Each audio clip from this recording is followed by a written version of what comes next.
వయసు పెరుగుతున్న కొద్దీ మూత్రగండాలు కూడా పెరుగుతూ ఉంటాయి.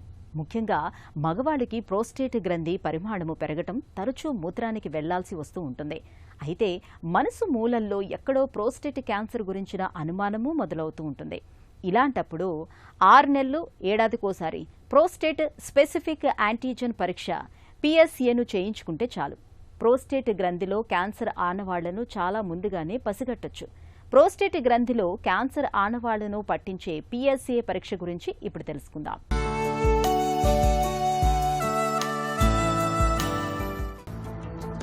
ప్రోస్టేట్ క్యాన్సర్ జీవితపు ఆఖరి మజిలీలో పురుషుల పాలిట ప్రాణాంతకంగా పరిణమిస్తూ ఉంటుంది.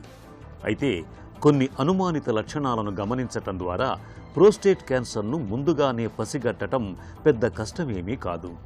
తరచూ మూత్రానికి వెళ్లాల్సి వస్తున్నప్పుడు, మూత్ర విసర్జనలో మంట, మూత్ర విసర్జనకు చాలాసేపు పట్టడం, రాత్రి వేళల్లో ఎక్కువసార్లు మూత్ర విసర్జనకు లేవాల్సి రావటం, ధార తగ్గటం, మలి వయసులో ఇవన్నీ ప్రోస్టేట్ గ్రంథిలో అనారోగ్యాన్ని పట్టి చెప్పే అనుమానిత లక్షణాలు. ఇలాంటప్పుడు తరచూ ప్రోస్టేట్ స్పెసిఫిక్ యాంటీజెన్ అనే పరీక్షను తరచూ చేయించుకుంటూ ఉండాలి.